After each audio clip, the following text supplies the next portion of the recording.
Good morning, everyone. My name is Paco, and this is Coffee and Headlines. Today is May 1st. Today is Labor Day in Mexico. It's Día del Trabajo, and we're going to talk a little bit about what that means. And as always, we're going to look at the latest news and headlines from places near and far. We're going to connect with one another, and we're going to share some tips on how to keep ourselves entertained, how to nurture our mind, how to nurture our soul today and through the weekend. I hope you're doing great. If you're new to these broadcasts, we get together every morning, 10:30 in the morning, to hang out, to say hello, to touch base, and we welcome your comments. If you've never been with us before, please feel free to type your name and type the word new so that we can give you a proper welcome. I see that some of you are already joining us. Good morning, Kathleen. Good morning, Jamie. And good morning, Elaine. Gary, it's great to see you. Thank you so much for some tips that we got from Gary yesterday that we're going to share today. As we start our broadcast, I want to point out something that we talked about briefly couple of days ago, and that is that Facebook is launching a new little reaction icon. This one is intended to convey that we care. So this just showed up this morning on my Facebook. So feel free to put it to good use wherever you are. Feel free to let people in your world know that you care. It is something that is very meaningful for most of us these days.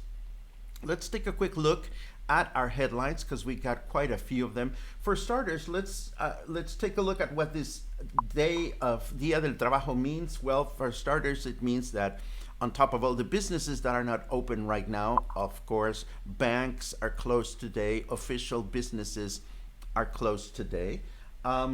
What I didn't know and was fascinated to learn is that our Día del Trabajo is related to this incident that happened in Chicago called the Haymarket Affair. This goes back to 1886. I researched on Wikipedia, and I thought it was interesting to find out that no single event has influenced the history of labor in Illinois as this event. And then this event went on to have an influence on International Workers' Day, which is today. So this day is not exclusive to us. So if you go through the day and you run into people that are working in any capacity, please thank them for their work, as Ellen just suggested. That's an excellent suggestion, Ellen, because we go through a lot of days in which we forget to just say thank you to anybody that has any impact in our lives through their work. Sean, it's great to see you. Lydia, always great to see you. It's always great to see all of you. Anyhow, let me go back to the headlines because there's some interesting things going on here.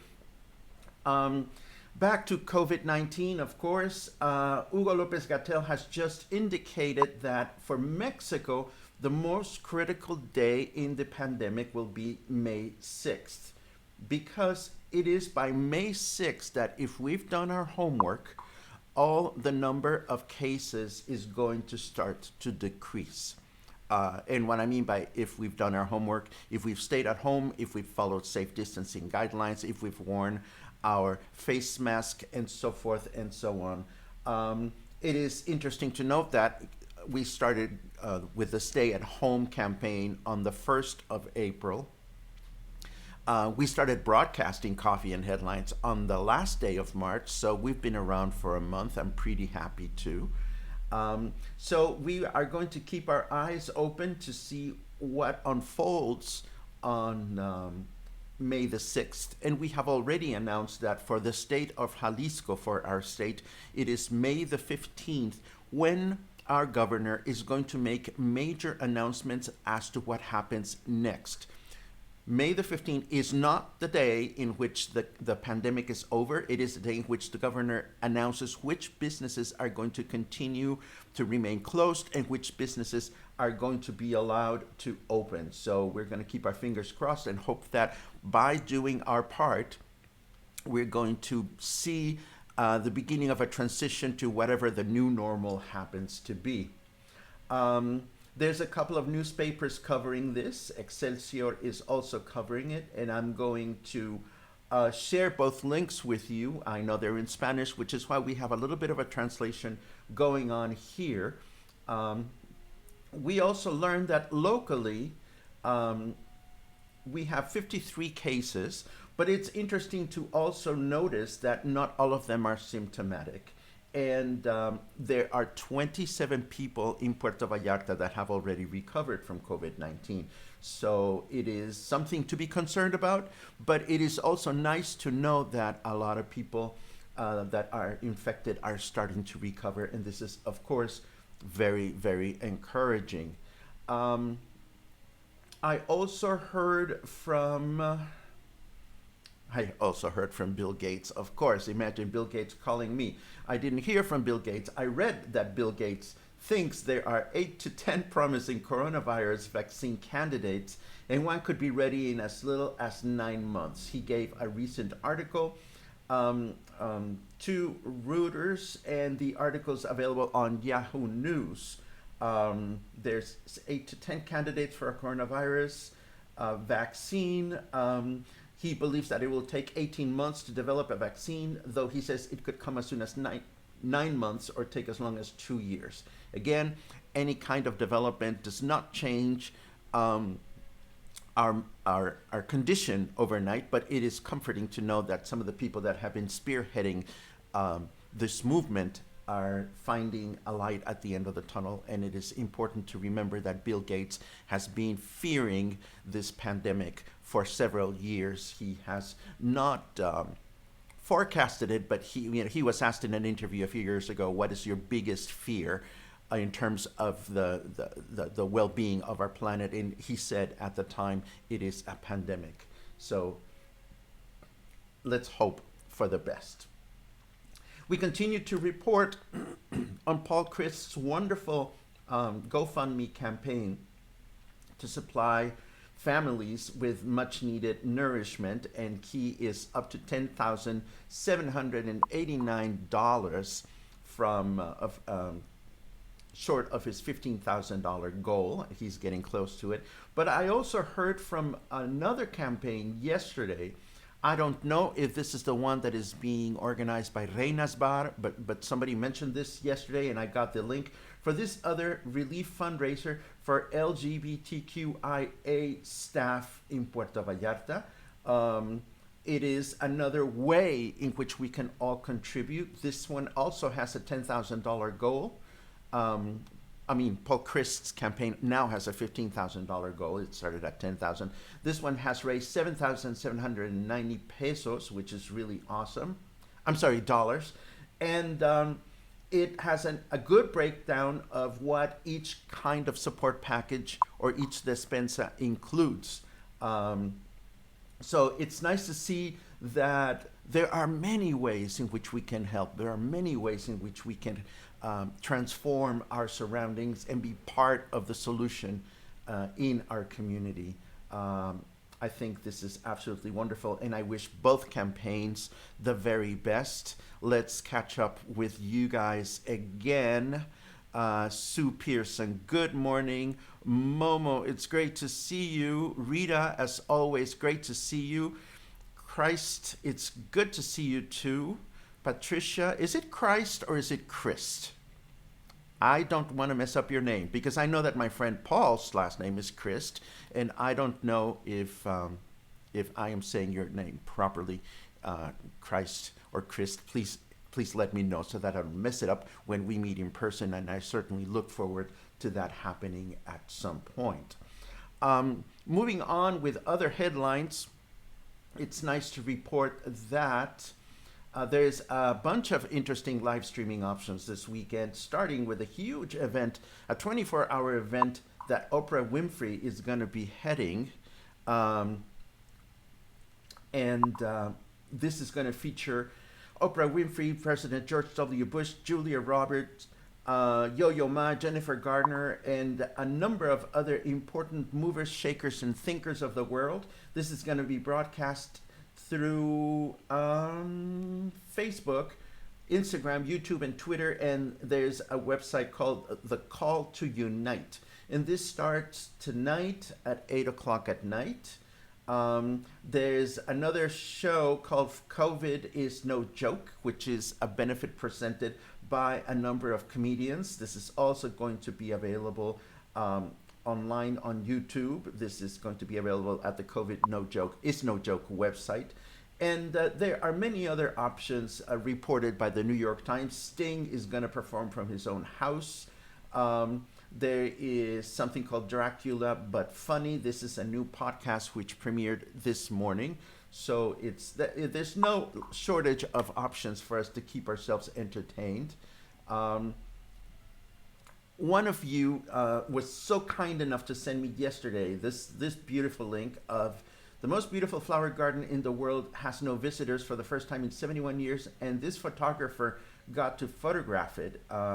And I saw these photographs and they're absolutely stunning. This would be this famous flower garden.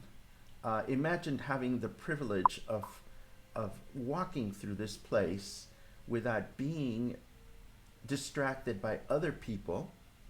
I think these flowers are absolutely beautiful. The photographs are phenomenal. And as always, I will share the link of for you to enjoy this on your own time. Some of you know me well, and some of you know that I have this crazy obsession about microwave cakes. Maybe it's crazy. Maybe it's just the fact that sometimes in the middle of the night I get the munchies and I have to have something sweet. That happens to me frequently. A few months ago, I discovered there are out there a wonderful selection of microwave recipes available for one to enjoy. And my friend Catherine sent me this one yesterday, how to make a perfect banana mug cake in less than 5 minutes. The good news is that I have to go shopping today or tomorrow, probably tomorrow, so I will be taking a dive into this recipe. It doesn't look that complicated.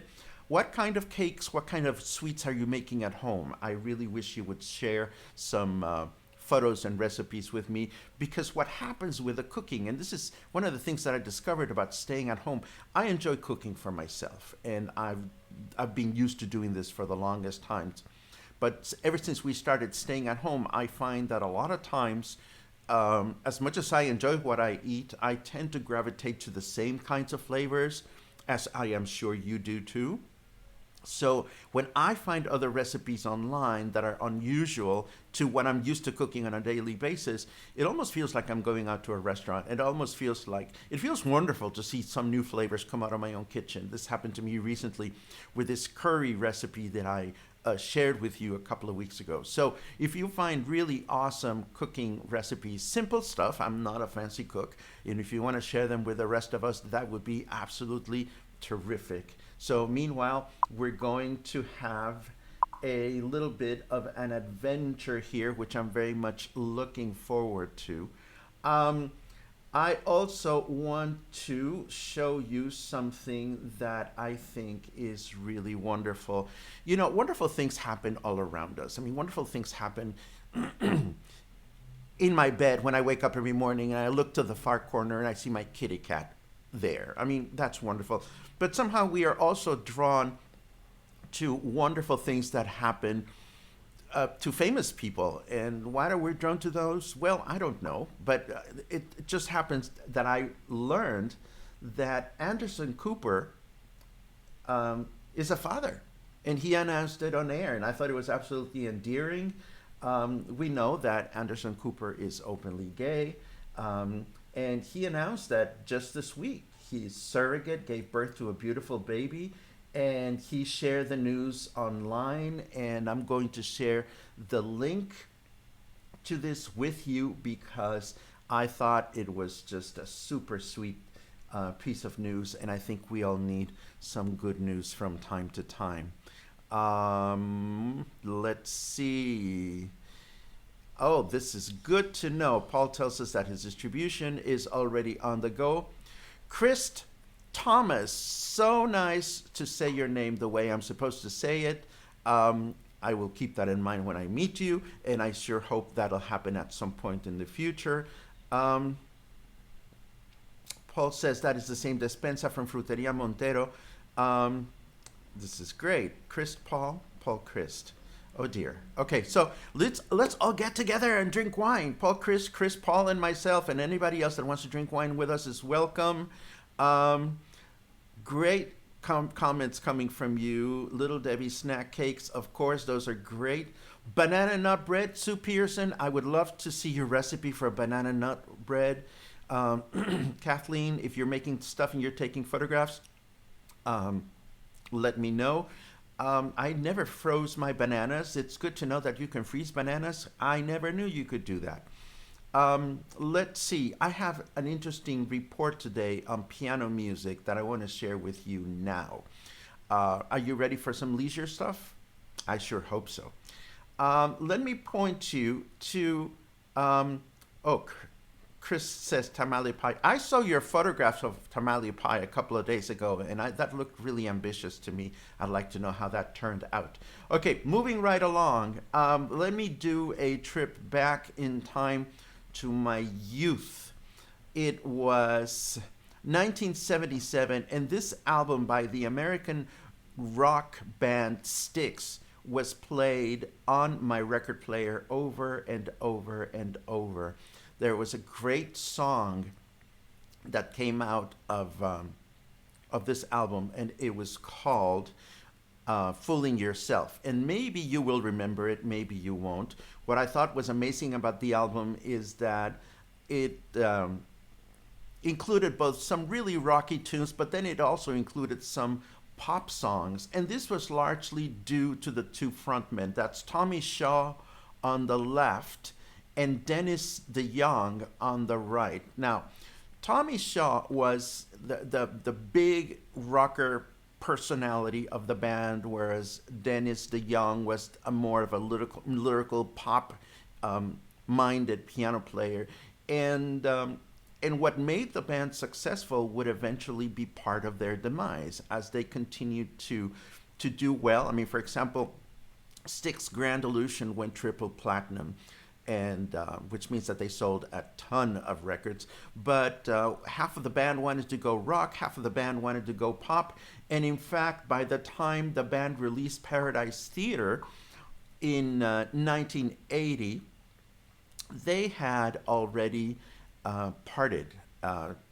Dennis DeYoung, the lead singer, or one of the two lead singers, suffered from chronic fatigue syndrome and other ailments that prevented him from being able to be on stage. So he left the band, and but he left the band at the same time that by the moment he left the band, rather, the band had recorded more songs by him than by anybody else. I mean, both Tommy Shaw recorded, composed for the band. Dennis DeYoung did the same thing. Now, why am I sharing this with you? Well, because the musicians kept moving on with their projects. One of the videos that I'm going to show you the link for is Fooling Yourself, which Tommy Shaw went on and recorded with a United States-based orchestra, the Contemporary Youth Orchestra, and they are an orchestra that does these partnerships with rock stars so that they can discover music that was composed before their time. So this resulted in a series of live performances, and I personally always get goosebumps whenever I see rock music performed with a symphony orchestra at the side. And I'm going to share you the link of this particular performance, and I will invite you to look at any of the close-ups that the cameramen are doing of the kids that are playing in the orchestra. I mean, it is so much fun to see these kids be completely overwhelmed by the joyfulness of the music. And lastly, then that would be revisiting Tommy Shaw. This was just recorded 2 years ago, in 2018. And then if we revisit Dennis DeYoung just less than a month ago performed from home another one of the big hits for the band, which was The Best of Times. And he performed this just playing the piano, and he was just amazing. The song, if you don't know it, you will be happy to know it again, and you will find that the song is absolutely appropriate for what we're going through today. Um, let's see more comments about things that can be frozen. This is excellent news. Kathleen liked the covers of the albums. I invite you to explore this music. Kathleen, let me know what you thought. And then we have a comment from Paul. Love having the show notes on your blog. This was a response to what you folks asked for yesterday. Was the first time in which I created a blog post with all the links for what we talk about on an